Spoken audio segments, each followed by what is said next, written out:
welcome to the Mediaura podcast video thing. I'm here with Ashley Blakemore, Director of Customer Experience at Mediaura. I'm Andrew Aebersold, the founder and CEO of Mediaura, and we're going to be talking about lead generation services today, or lead gen for short.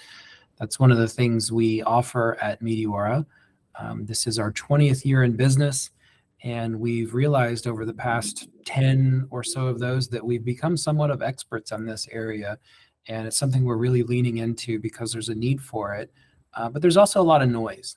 And there's a lot of people saying that they're offering it. So we wanted to talk through that today to kind of explain what it is, our process, who it might be a good fit for, some things to watch out for, et cetera. So with that being said, welcome. Hopefully you find this informational and interesting and entertaining. I got distracted because of the car driving past, which always makes recording this very interesting in a non-soundproof studio. Yay! That being said, Ashley, welcome. Thanks for doing this with me today. No problem. Thanks for having me, Andrew. This is fun. So I know we're talking about lead gen. So how would you define lead gen? I hear it all the time. Lead generation, lead gen. Like, how would you define it? Oh, there we go. Nice phone. Yeah, big, wide open question to kick things off too. So I think that the easiest way might be to just say we're trying to find your customers for you. But a key difference here, I think of lead gen in the sense that I'm going to bring them to you, but you still have to do some type of work to close that deal, right? So technically, you could do lead gen services for an e-commerce website, and yeah, you're going to get a customer there and they're going to check out online and do all those things. But for me, that's a little bit of a simpler process, right? That can be done all in the digital realm. But a lot of businesses, whether they're B2B or B2C, they have touch points where the service they're providing or the offer that they have isn't something that can be a pure digital transaction. And so that's where I think lead generation services really come into play, because you've got to be able to use the power of the technology and the internet to drive those customers to the business. But at some point, they're going to pick up the phone or get in their car or leave kind of the digital realm. And if you don't have the right techniques in place to measure and track that, which we'll talk about, you're only doing a small piece of it and you're probably going to lose that opportunity. So I think there's a little bit of a skill set there with being able to bridge the real world and the digital world when it comes to doing really good quality lead gen services. Gotcha. So, and you mentioned B2B, B2C. I'm assuming most everybody knows business to consumer, business to business. With lead gen, I mean, do you have more success on B2C versus B2B, or how would you approach the different types of companies? Well, we do service both.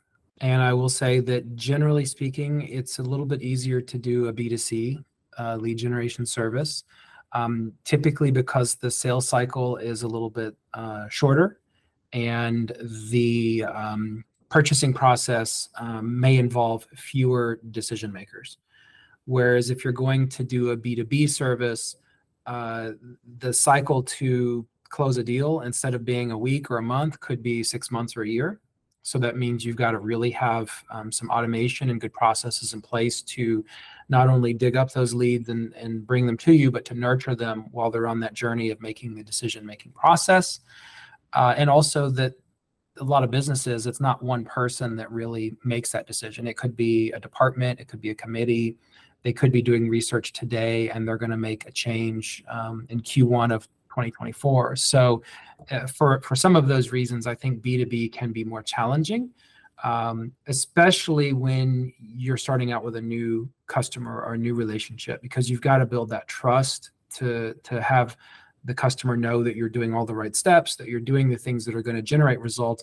But when you have a sales cycle that could be 6 months or more, you don't want to just blindly assume that a vendor partner is doing those things that magically going to generate results when those sales cycles start to come to fruition. So that also complicates it a little bit from our side of things. Gotcha. Well, and I'll be completely honest with you. I think I have 50 emails today of different vendors saying, hey, let us get you lead gen. We can do lead gen.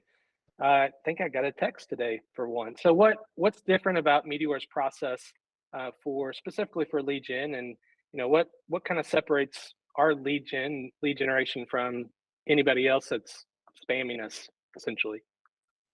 I think it's the quality versus quantity approach is probably the first key differentiator.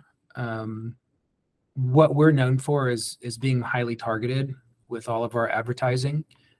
So kind of finding that needle in the haystack for you is not something that's always easy to do, but it's something that we've perfected. And so these other lead generation services are going to, cast a very wide net. It will feel like spam to most of the people that they're engaging with. Even though they say they can act as a representative on behalf of your company, typically they won't. They'll probably make you look bad. And they'll drum up just enough business, generally speaking, to make you think, oh, well, maybe it's working. And they'll get you on the hook for a few months, or they'll try to get you in a long-term contract, and you'll never really get anything solid from it. That's been our experience. We've actually paid several of those companies over the past 5 to 10 years to try and do that stuff. And our experience has been horrible. And every time a new one comes along, I said, what makes you different from the other guys? And they can't really articulate that to me. What we do is the tried and proven approach of doing the right kind of targeting to the customers that you're trying to reach. We drive them to your services, your products. We use really highly optimized landing pages that are on brand that try to gather information on your behalf to really get that customer into the process, and then build out the automation so that as they are going through their journey, whether it's a B2C and it's going to be a 2-day turnaround, or it's a B2B and it's a 1-year turnaround, to make sure that you're maximizing the return on the investment for those clicks that you paid for to get them to you in the first place. And that might involve a mixture of traditional display advertising, paid search advertising. It could end up incorporating some organic search, SEO, for example, and a variety of other tools and techniques. So I'd say it's also tailored to that customer for their needs, their audience, their budget. When you go to one of these other places, they've probably got a one-size-fits-all solution. They're going to cast that really wide net. They're going to get anybody and everybody that looks like they could even potentially be a customer. And either you're probably not going to get anything at all, or you're going to get inundated with people that are window shopping or potentially even fake customers. So I think that's one of the differences. It's a lot to take in, but I believe we do it the right way. Awesome. Well, does lead generation, does it work for everybody? I mean, are there companies that just doesn't really fit for, or can most companies benefit from lead generation? I think everybody could benefit from it if they have a product or service that kind of matches what I outlined earlier. So, you want somebody to pick up the phone and call you. They need to fill out a form. You contact them offline. So think of your healthcare type places, behavioral health, addiction treatment. That's a big area that we're in. Think about education. You're trying to attract students to your school. You need to get a hold of them to then take it to the next step. And that's that offline component. Could even work for restaurants, for example, because they're not going to eat a virtual meal at home. They have to show up or, order a delivery or whatever it may be. So I think it can work for just about everyone. Where I feel like it tends to fail, and maybe it doesn't feel like a good fit, is if the customer itself, if they haven't really figured out their brand, if they haven't figured out their messaging, if they haven't figured out their kind of niche, their target audience, like if they don't know who they're going after and they don't have a strong kind of platform to build on, it does make the lead generation process more difficult. Because remember, part of our job is to help distinguish you from the other companies that are trying to do the exact same thing. And so just because we find that needle in the haystack doesn't mean that somebody else didn't also find them, or that they haven't been exposed to another brand or business. So part of that is a little bit of persuasion. Why this customer over somebody else? If you don't have a strong brand or you don't have a strong offering, it could be challenging to make lead generation work. We might find them, but getting them to come to you is an uphill battle. The other situations where I've seen it be challenging is if we drive the leads to a customer, but they don't have a sales team or business development team or some process in place that understands how to close those deals. And that's where you get into this kind of finger pointing that often happens between like marketing and biz dev at larger organizations. Well, they're giving me junk leads. Well, they don't know how to close them. The thing I will say that everyone could benefit from is just being honest with themselves that closing a lead that's a referral is going to be a much higher percentage, an easier lead to close than if you're getting one from a lead generation service where this person is not already sold on your business because it was a warm referral. We'll give you a qualified lead, but the way you close that is a little bit different. It takes a little bit more work. So those are some things to think about if you're considering lead generation services. Gotcha. All this sounds great. So what does Mediaura do? Like, how do you actually measure results? I mean, phone calls, form submits, like what do you guys have in place? What do we have in place that for measuring results? Yeah, I mean, the ultimate measurement would always be, some type of a conversion that is a sale or a sign up, whatever your business model is. So let's say you're trying to sign up new students, right? How many signups you got this month would be the bottom line. That's really what we care about. And then you're going to do your calculations to see what your return on it was. But a lot of times that is difficult for clients to do. Maybe they don't have all the right measurements in place, or maybe they've got one of those long sales cycles that takes 6 months. So how do you know that the steps that we're taking are going to pay off? Well, that's where you kind of back things up and behind the scenes, so to speak, we've got access to a lot of data that we're doing, and we try to track it in the most logical way possible. We start with things like impressions, how many people have seen your link, your ad, whatever it is we're out there placing to help generate this lead. Out of that, how many people clicked on it, which is going to give us a click-through rate. And we can infer a lot of information based on that. Are we casting too wide of a net, for example? Are we not opening it up wide enough to get enough people into the funnel, so to speak? And then after clicks, we're going to measure a conversion on our side, which is not the same as somebody converting to be for our school example, a new student, for example. In this case, it would be somebody that completed some type of a sign-up form, a contact form, a callback number, signed up for a white paper, whatever it is. They have given us something that we can measure to say, okay, we got them to look at it, we got them to click on it, they went to the landing page that we've created, and from that point, they took that next step. And we're tracking them all the way along there. And wherever we start to see numbers that don't really look great, that's where we know to go in and do more tweaking and A/B testing and figuring out, okay, the landing page isn't really getting them. What do we have to do differently? When we can show all of that information, and including, you mentioned phone calls. So, I mean, if it's a phone call, we can track all that stuff too. That's huge, right? Because it's the offline component where it starts. But when we can show all of those data points and we can illustrate to a client that this is what we've been doing, these are the steps we're taking, this is the data we're tracking, these are the results we're getting, you start to build that understanding and trust that they realize, okay, Mediaura is doing all of the appropriate steps to generate the results. I have a higher level of confidence knowing that as these leads start to come in, I may not see them close because our sales cycle is 6 months, for example. So we really like to showcase all of that information. But as I said at the front, the bottom line, at the end of the day, that's the most important thing. Did you get sales from it in some capacity?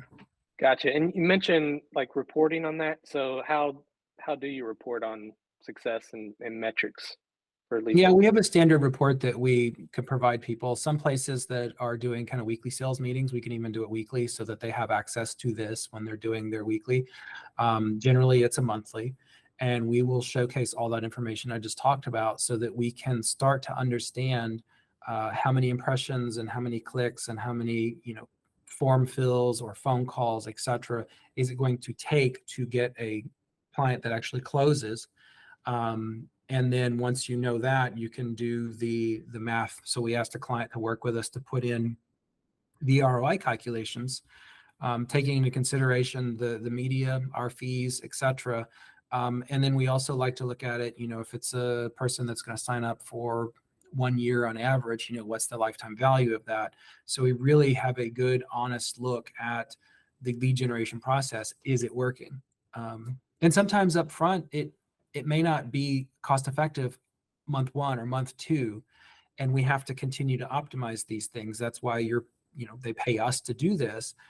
But the goal is to get it to the point where it is extremely cost effective if it's not originally, and then continue to push that as much as possible so that the cost per acquisition is lower and lower and lower, while also increasing the quality of those leads. So that's part of our job on an ongoing basis. And we try to communicate it as clearly as possible, right? You will have some customers that say, I don't care about any of that stuff. Just show me the leads at the end of the day. Fine. But if you don't have that other stuff to support it, then how do you know the agency is doing the work you're paying them for? Exactly.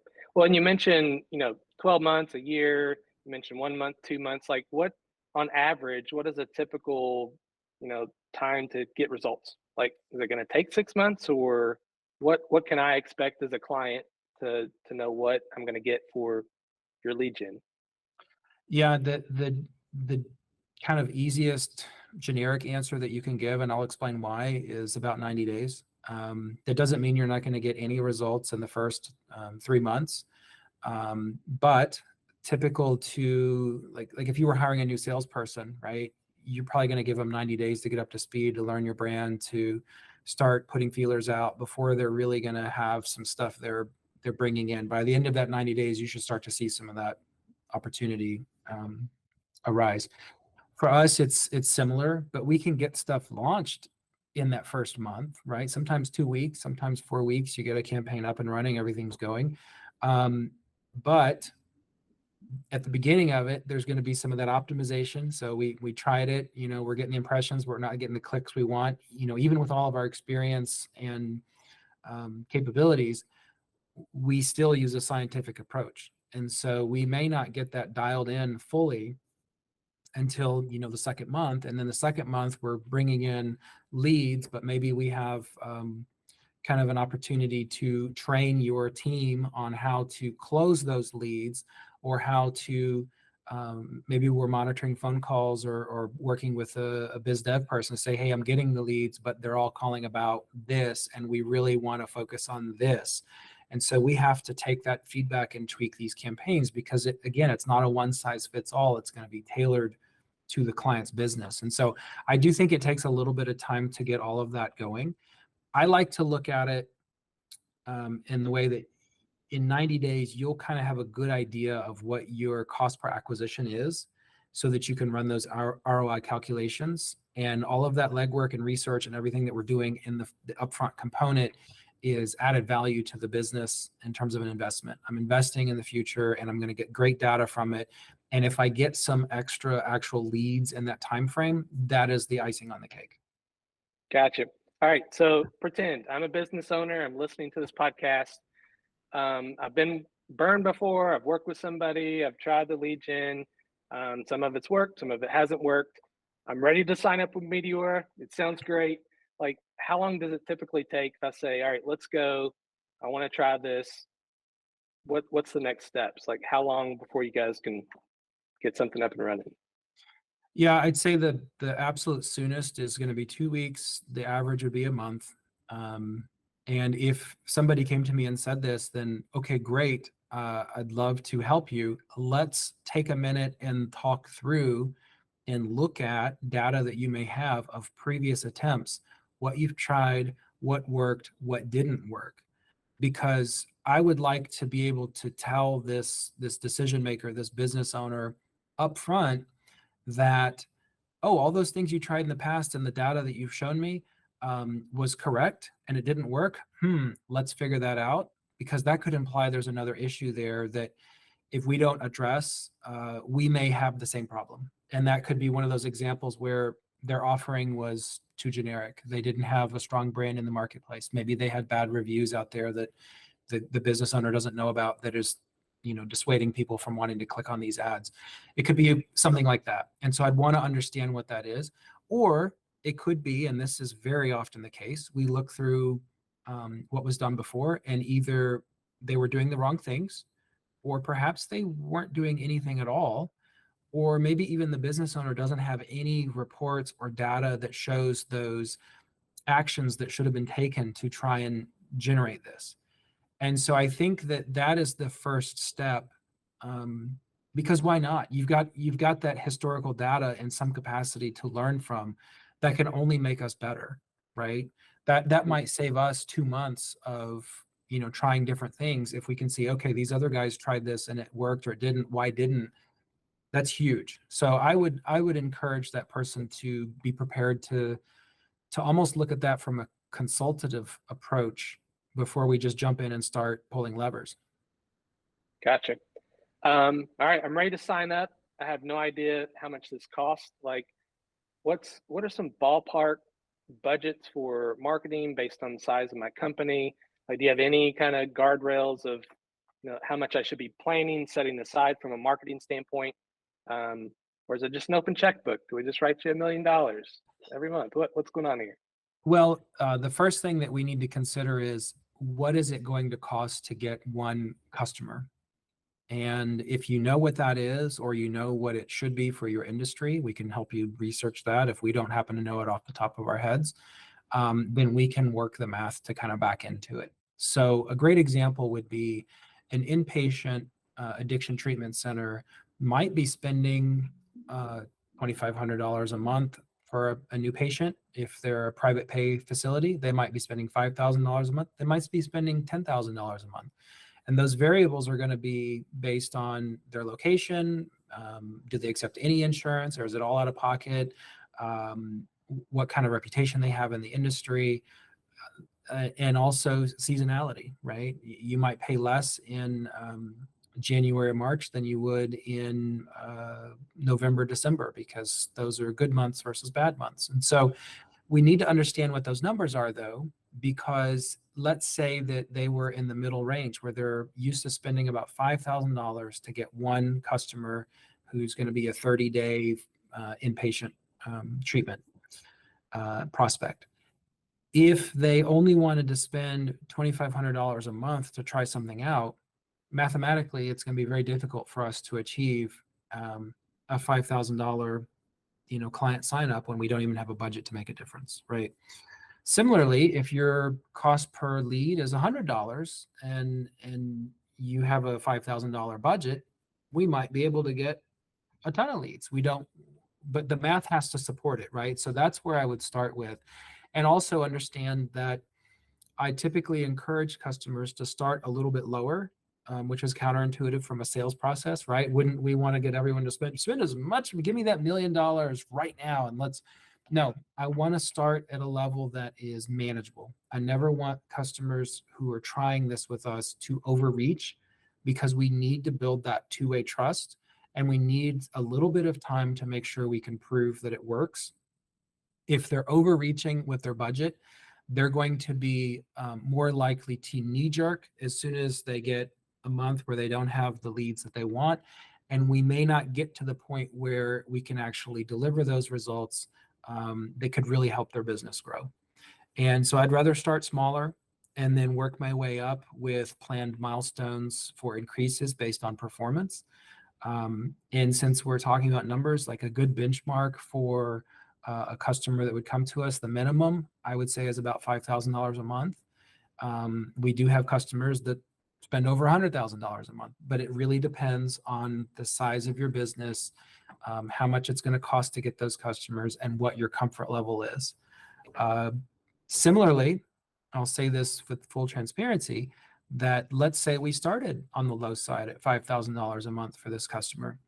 Does that mean that, okay, we're doing a 4-to-1 ROI? Let's just use that as a round number. Does that mean if they spend another $5,000, they are also going to get 4-to-1 ROI now on a $10,000 investment? And the reality is typically no.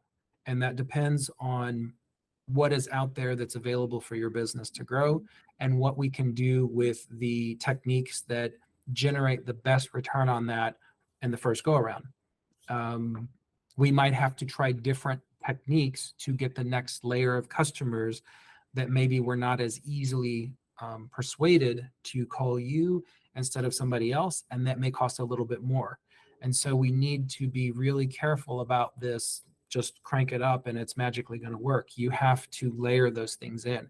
And I've seen really good lead generation campaigns fail because they do something like that too aggressively, and then they're like, well, why isn't it working? We need to try something else. And they just throw the whole thing out. I'm like, well, that probably could have worked if they would have maybe taken a little bit of time to process that, come up with a strategy, do some testing before they just assume, okay, everything's great with, these guys, let's crank it up. Okay, great.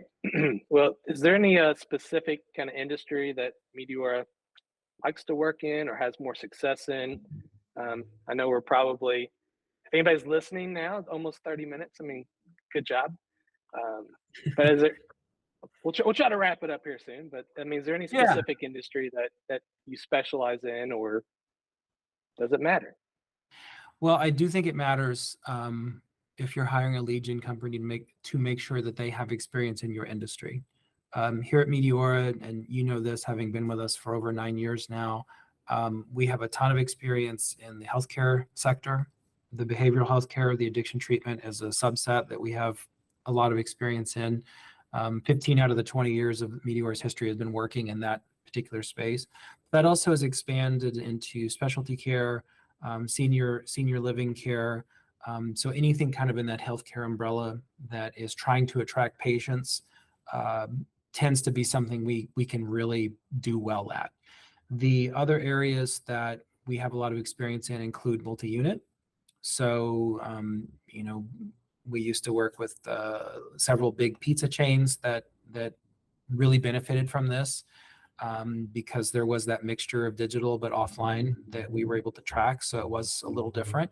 And I think also with the educational sector, especially with higher education, because, there's a little bit of a, struggle to attract students to a particular school or campus when now they have even more choices than before with online learning, et cetera. So this is an area that is becoming more competitive for lead generation services. And those aren't the only ones. I mean, we have some larger, collision centers, attorneys. It's really HVAC companies, right? It's a mixed bag, right? As long as the budget makes sense for us, we can service them. And if you're in an industry that we didn't specifically mention, and you think, well, I've tried some stuff and it's difficult and I can't make it work, call us or let us know, and we'll tell you straight up, like, well, we've never done it, or yeah, we've done that, and here's a case study. Like, I have no problem being transparent on what we have and have not done, and also on what we can and can't succeed at, right? So that's great. Well, this has been very beneficial, very helpful, hopefully for everybody listening. Again, I'm Ashley. That's Andrew, wherever he is on your screen over there. Any last words? I just think it's fun to talk about. I love, helping people learn more about this. And I hope that what we talked about today can be educational and insightful for anyone that's listening. And if it's something you think we could help you with, then absolutely give us a call, send us an email, and we'll see if we can help you out. Cool. All right. Thanks, everybody, for listening today. You. Hope you enjoyed it. I'm Andrew Aebersold from Mediaura, and that's Ashley Blakemore, and we'd love to talk to you about helping you grow your business. Have a great day.